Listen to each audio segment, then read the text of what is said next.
It's time for Dirt Daily, and I am in the shop. NewbSock is on the lift, and I'm wearing an orange hat because today we are putting some RCV axle shafts in NewbSock. What's an RCV axle shaft, you ask? Well, this is the front short side axle shaft from my Ultimate Dana 44 or Mopar Dana 44. It's not a bad axle shaft. It's got U-joints, it's got yokes.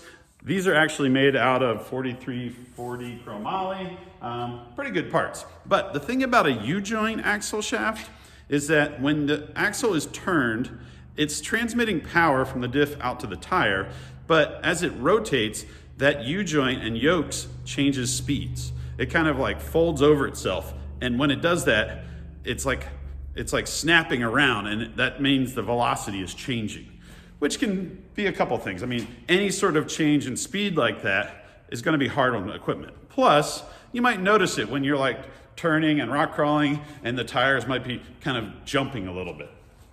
With an RCV or a CV axle shaft, there's a cage and an outer stub shaft, and then inside there are 6 metal balls and a whole bunch of grease. And this has a constant speed as it's turned and rotating. Constant speed, constant velocity, CV. And that is why it's called a CV. These are made by a company called RCV, which stands for Rockford Constant Velocity, because they are made in Rockford, Illinois, right here in the good old US of A. Now, usually the front axles in a Jeep are pretty good. When you get the Dana or Mopar version, they are upgraded to 4340 chromoly. When you get the RCV version, not only does it have a CV, but it also has a combination of 4340 chromoly and 300M. 300M is better than 4340.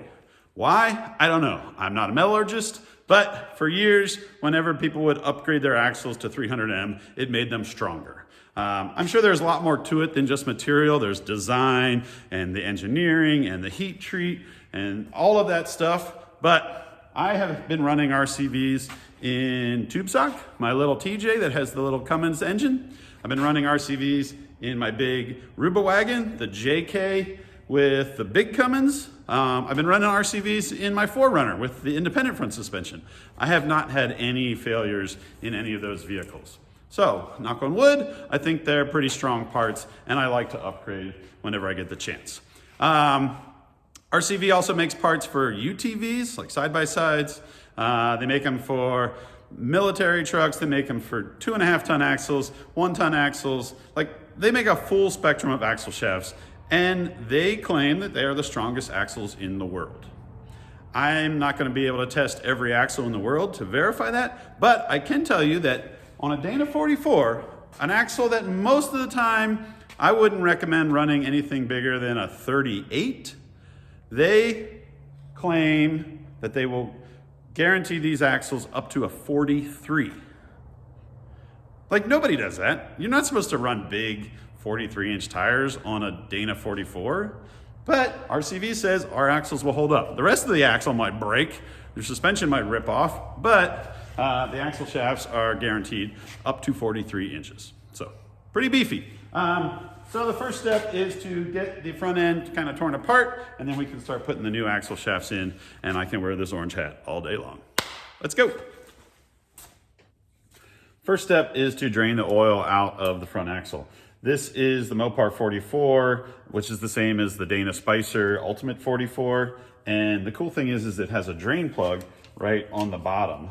Since I'm putting new axle shafts in, I feel like now is a great time to drain all the oil out and check the oil, see if it has water in it, see if it has metal in it or any sort of contaminants. The oil looks perfect.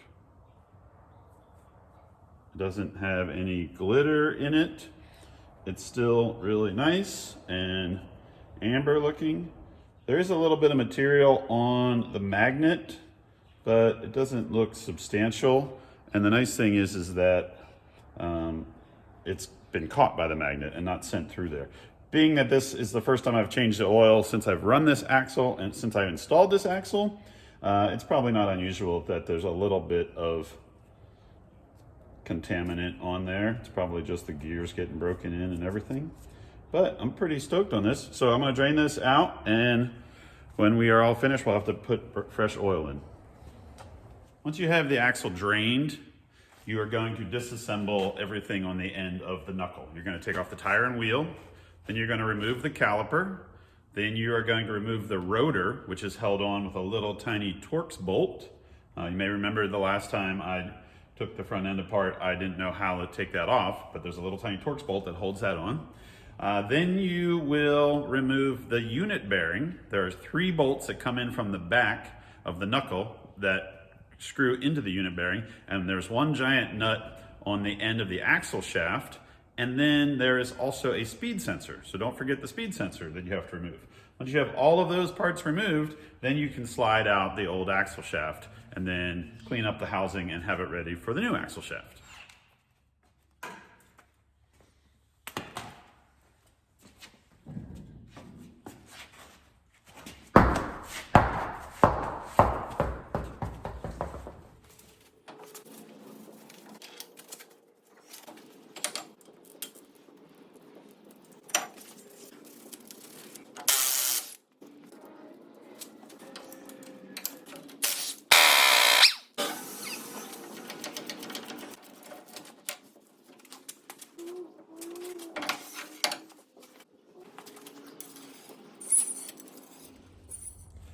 Axle housing's disassembled.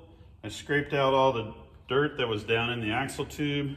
I'm gonna put some anti-seize on the surface right here where the unit bearing slides in. Luckily, this one came apart pretty easily. Sometimes these unit bearings can really fight you, especially if you live in a state that has snow and rust and salt and all that stuff. So I like to slather up this with some anti-seize. You will be sliding the axle shaft through here and the boot. So that's the next step, is to assemble the axle shaft. The RCV kit comes with 2 inner axle shafts, 2 stub shafts that have the CV. Inside here is the cage of the CV, and then there are 6 balls that roll around in these slots in the bell of the CV, and the bell is part of the stub shaft. This is the part that will stick out through the knuckle. There's also 2 orange boots, 3 new bolts for the unit bearing, a tube of grease, and a little tiny snap ring. There's 2 of these. This will actually get pressed onto the end of the axle shaft that will go into the CV. So if you look there closely, you can see a groove. This snap ring goes over the end of the axle shaft and into that groove. So it'll sit basically like that, but like around it. And then when it splines into the end of the CV, which you can't see because this thing's packed full of grease, which is good. You want a lot of grease in there. Inside there, the cage of the CV is splined, but then it also has a groove. So it'll slam in there, and that snap ring will lock it into the CV. So the first step is to get that snap ring onto the outside of your inner axle shaft. I found that it usually just works if you just kind of get one end in and started, and then just kind of work this around until it all snaps in.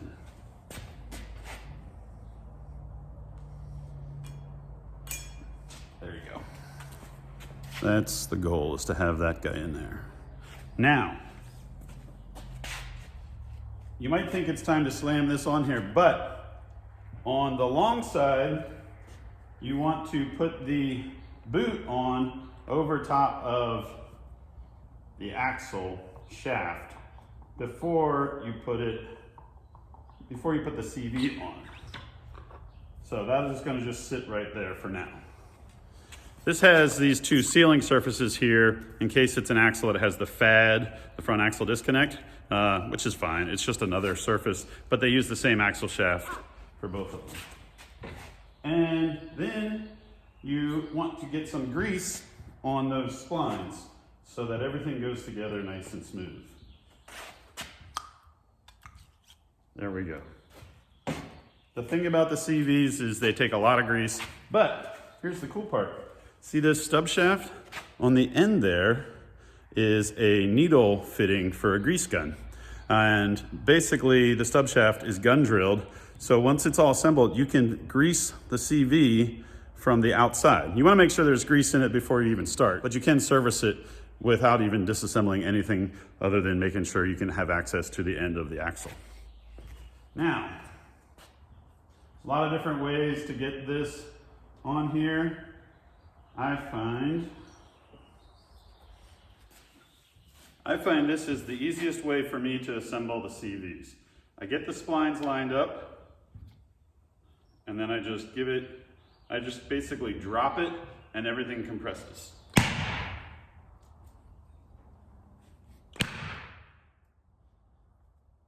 Once you have the axle assembled, you want to put some more grease in this. Now, I just put the boot on already, but I haven't slid it up over the CV yet. That'll actually happen almost last once you get this installed in the housing. For now, I want to put a bunch of grease in this boot so that it's easy to slide up on. It's also going to seal on this seal surface right here, and then it doesn't hurt to pump as much grease as you can get to stay in the CV, because that's what's going to keep this happy, is a bunch of grease.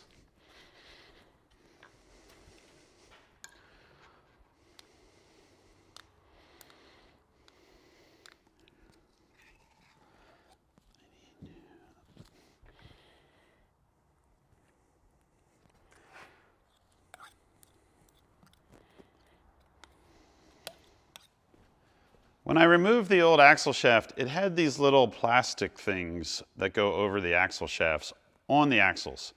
And I was kind of confused about why you would have this, but it actually turns out that it's really helpful, because if you slide this on, it'll kind of sit right about in the middle of the axle shaft. And when you're trying to slide this long axle shaft into the housing, that'll help hold the axle shaft up off the bottom of the housing, which is where all the dirt and all the rust and all the garbage gets into the axle tube. So I'm going to put this back on. Once it's on and it's sitting in the diff, it's not really going to have any issue. It's not going to rub against anything because it'll be held up away from the housing. But it is a good way to kind of keep the splines out of the dirt as you're feeding it into the differential. Oh, also put a little bit of grease on that, because you're going to want to slide that in there and have it spline right into the locker, nice and easy. It's now time to put the axle shaft in the housing. Before we do that though, I cleaned out the housing. I made this tool, it's just a piece of tubing with a washer welded on the end, and I use that, I slide it in the housing, holding it up at the top of the tube, and then I drop it down and I slide any dirt, sand, little pebbles, whatever has gotten in that housing. You really want to be careful when you're putting the axle shaft in that you don't drag the splines across the bottom of the axle tube or the top. You kind of want to try to feed it in there as level as possible before you get to the locker, so that you're not picking up a bunch of sand or rocks or whatever type of garbage, and you don't want that to get in the splines and then you slide it into your locker. It's finally time to put this thing to bed. So I have a little bit of grease on the splines. I have that little white plastic spacer thing to help hold the axle up off the axle tube. I put some grease on the inside of the boot, and I also filled the CV up with as much grease as I could. Now, this boot will fit right inside the knuckle. And you use that little white plastic thing to kind of hold the shaft up off. That's the sound of the plastic thing just sliding through there. The boot fits through the opening in the knuckle, but it probably won't fit through when it's over the CV, because it's a really tight fit. But if you just push it, it goes right through. And then the last step before you push it all in there is you want to take a zip tie and slide that over the CV and into the boot.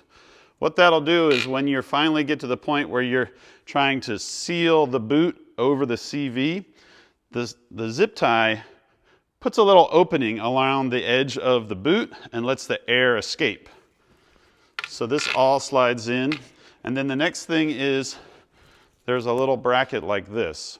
And this will go on the outside of the axle tube, and the boot will press up against that and stop. And then when you push the axle shaft, it'll help force the boot up over the CV. Now, at this stage is where sometimes everything just goes home easy, and sometimes everything needs convinced. Take a little whack, the rubber mallet. Try not to knock the Jeep off the lift. Give it a shove. And sometimes you have to say nice things to it, and sometimes you have to yell at it. It also doesn't hurt to grab a little pry bar back here and pry against the boot.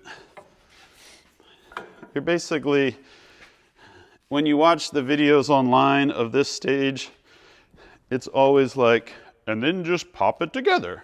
And sometimes it does, and sometimes you're fighting it. Come on. Come on, Mr. Axle Boot. Go home. Go to your home. You basically need that boot to go whoop, whoop, and pop over the CV. I'm going to add a second zip tie just to see if having a little more of an opening will help force it, allow the air to come out.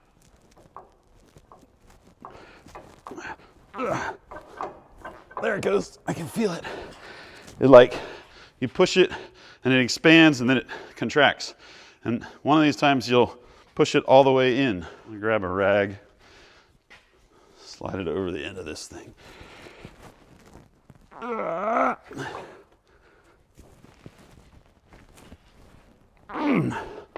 Come on. Oh, very close. There it goes. Once it comes together, you're going to pull this bracket out. You don't need that to stay in there. Make sure it's all seated in the locker. Grab the zip tie, pull that out, and now you have the boot over the CV. Basically, the CV is a ball and the boot is just past center over that ball, and that keeps it on. That'll keep all the grease in there. It has a grease seal on the inside, and like I said before, there's a Zerk fitting in the tip of this that you can grease it with a grease gun. So once that is in, everything is settled and back onto the locker. Now we can reassemble the knuckle. Unit bearing goes on, comes with new unit bearing bolts, and then the brakes go on. Don't forget your speed sensor, and you are basically ready to put oil back in the diff, and you'll have brand new, much stronger axle shafts in the front of your Jeep or whatever you're building. It also doesn't hurt to put a little bit of grease in the splines of the unit bearing. That slides in there. I think it's a good time to always put a little bit of Loctite on your unit bearing bolts. These 3 bolts are doing a lot of work holding your tire on to the end of your axle. Again, a little bit of Loctite never hurt anybody. I mean, what is Loctite anyways? It's like this super expensive dragon's milk that nobody really knows how to make.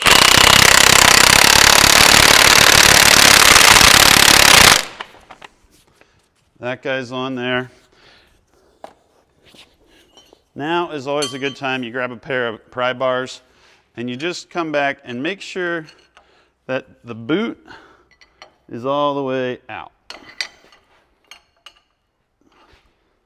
Give it a little pry against the back section.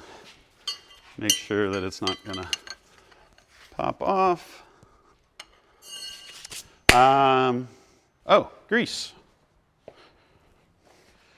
We're gonna put a little bit of grease in the stub shaft. You're also making sure that the boot here is all the way forward over top of the bell of the CV. Before you put the brake rotor on, don't forget this little speed sensor. That slides right down in there. And then it's just the reverse. Put the rotor back on.